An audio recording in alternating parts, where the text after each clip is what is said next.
Censorship is rampant on the internet, and this is not a problem that is only limited to one country or region.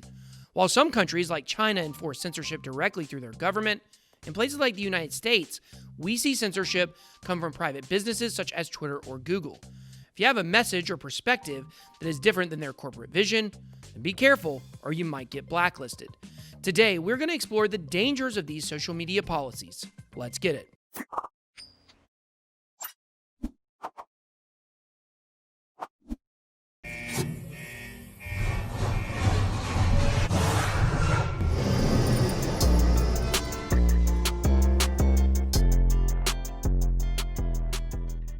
Welcome to BitBoyCrypto. If you would like daily crypto videos, make sure to hit that subscribe button. If you want to learn more about crypto or trading, then please make sure to join one or both of my Telegram chats, the Bit Squad or Bit Squad Traders. All right, guys, let's jump right in. Ethereum founder Vitalik Buterin recently expressed that we need alternatives to centralized social media. So I decided to take a look at this censorship and also take a look at the best decentralized blockchain social networks. In this tweet here, Vitalik said, "In the long run, I'm pessimistic about the ability of centralized social media platforms to stay highly independent of the political environment of the country they're centered in. There's an underlying trend toward restrictions on free speech and decentralization. Whether it's Facebook's declaration that they will be stopping misinformation and harmful content, or YouTube announcing that content could disappear from its platform even if it does not violate current community guidelines. We are seeing a convergence of human decisions and algorithmic mistakes that doesn't bode well for our ability to freely communicate within a free market."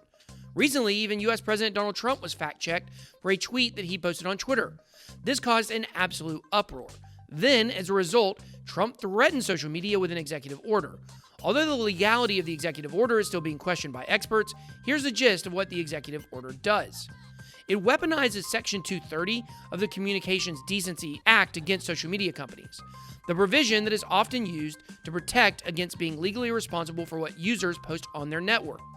There is no doubt in anyone's mind that Twitter, Facebook, and YouTube, more appropriately named Big Social, is censoring users.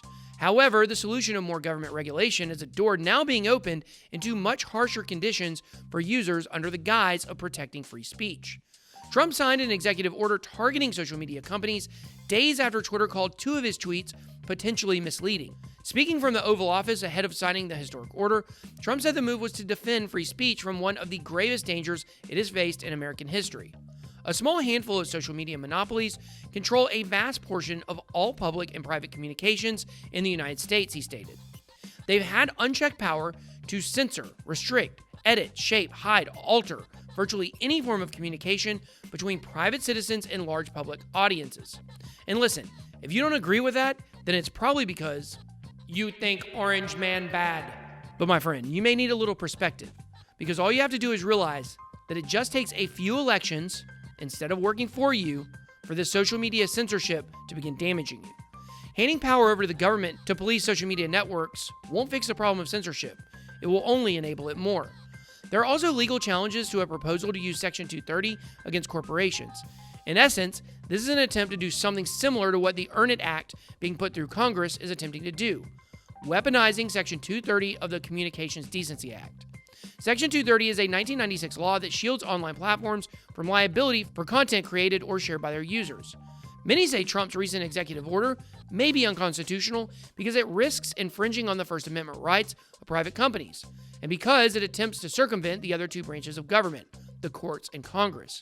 Kate Ruane, senior legislative counsel at the American Civil Liberties Union, said, "Trump has no authority to rewrite a congressional statute with an executive order imposing a flawed interpretation of Section 230. Section 230 incentivizes platforms to host all sorts of content without fear of being held liable for it, and enables speech, not censorship."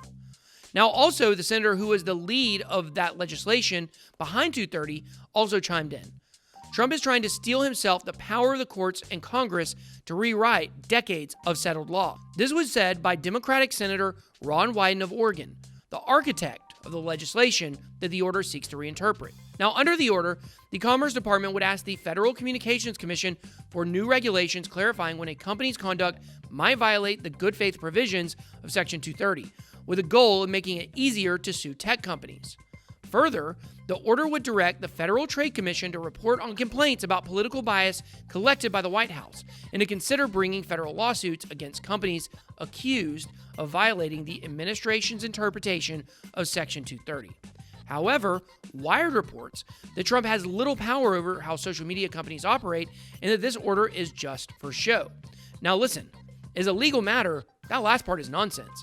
The FCC has little to no power over the meaning of Section 230 because the law itself is extremely clear. Passed in 1996, it was designed to solve a problem that plagued web forums in the early years of the internet. According to the prevailing legal doctrine at the time, a site was not liable for content posted by its users. For legal purposes, it qualified as a distributor rather than a publisher. Imposing any type of content moderation, however, exposed a site to publisher liability. This created a powerful incentive to allow a free-for-all devoid of even the most minimal standards around things like obscenity, racism, and libel. Section 230 addressed that problem by letting websites keep their immunity and moderate user content as they see fit, whether or not such material is constitutionally protected. In other words, the law gives website operators essentially free rein to decide what kind of speech is allowed on their platforms, as long as they're not using those powers in ways that violate their own terms of service or are otherwise fraudulent. That broad mandate doesn't leave much room for Trump or the FCC to play around. The EFF also criticizes the order, stating its violation of the First Amendment, and if the draft order is the same final order, which it appears to be, then it won't survive the courts. The EFF wrote, "The good news is that, assuming the final order looks like the draft we reviewed on Wednesday, it won't survive judicial scrutiny." To see why, let's take a deeper look at its incorrect reading of Section 230 and how the order violates the First Amendment. Now listen, guys, the only way forward is decentralized social media, where the communities run them, not billionaires and corrupt admins flagging everything they don't like, which many times is for political reasons. Whether you're a social media user or a content creator, censorship and suspensions are starting to become more and more frequent. Deplatforming an individual's voice or an alternative independent media operation is all the rage with the big social companies, as well as the overarching presence of Google attempting to decide our digital fates. Fortunately, there are many alternative platforms where you can begin to diversify your information stream, and some of them even offer monetary incentives for using them or creating content there. These new social media networks offer their users privacy, and many also offer a piece of the pie in the form of crypto. A new social media revolution and evolution is taking place, and BitBoyCrypto isn't going to be left behind. We've seen huge increases in participation in all of the platforms mentioned, so please help contribute to building this momentum toward a more free and prosperous future for us all. Now, if you're a YouTube creator, you have a plethora of choices available to upload and monetize your content. Alternative video sites include Library, DTube, 3Speak, BitTube, and BitChute. Now, what about social media alternatives? Well, glad you asked. SoMe, Steemit, Hive, Float, and Minds. There's also Gab, but it seems like it could be more of a political echo chamber than many of the other sites. Each of these networks provides something unique when it comes to what we're looking for in social media websites. For instance, Steemit is the paid version of Blogger, while SoMe and Minds are more like paid versions of Facebook with post rewards and ad revenue share. Flow looks a lot like Twitter with a built-in Bitcoin wallet, and Library allows for the sharing of all types of content from videos to music, games, and more. Now, if times are hard during the quarantine and you want to start an OnlyFans account, then you might want to go with Float for a decentralized version. Times are tough out there. If Bitcoin doesn't get over 10K, might not be such a bad idea. So where can you find BitBoyCrypto on decentralized platforms? I'm personally using several of them right now and feel a lot of them have great potential. For instance, SoMe with the crypto ONG was featured in one of my videos earlier this year, 9 coins that can make you $1 million. And as I said in that video, I like the platform's interface a lot, and I use the site almost every day for posting my content. I really feel this platform has promise, especially since they want to eventually give ad revenue share back to the users and creators of content, something that hasn't been done before. Beyond that, the cross-posting feature is something that will help me as a content creator to simultaneously post to traditional and decentralized social media all at once. You can further find me on Hive, as I'm starting to post my content over there regularly in the next week. I'm also using Library, a fork of Bitcoin, and 3Speak, a Hive-based video project, and I really like both immutable platforms for the ease to upload my videos as a YouTuber. As a bonus, I'm also accumulating rewards of each platform's respective cryptocurrency. It's good to diversify and have alternatives, just in case Big Social decides it's time to censor you for something that they don't like. The problem is, they don't tell you what you did wrong so you can correct it. They just suspend you or give you a strike. So as content creators, we couldn't fix the problem if we wanted to. And I can tell you, as a creator myself, Walking on eggshells every day of your life isn't easy. You just have to throw caution into the wind and hope today is not the day the social media overlords decide to make an example out of you. But now it's your turn. What decentralized social media platforms are you using? Let me know if there are any others I should try. Drop them down below in the comments section. I hope you enjoyed this video. If you did, please make sure to smash the like button and hit subscribe. Thanks for watching. Have a blessed day. BitBoy out.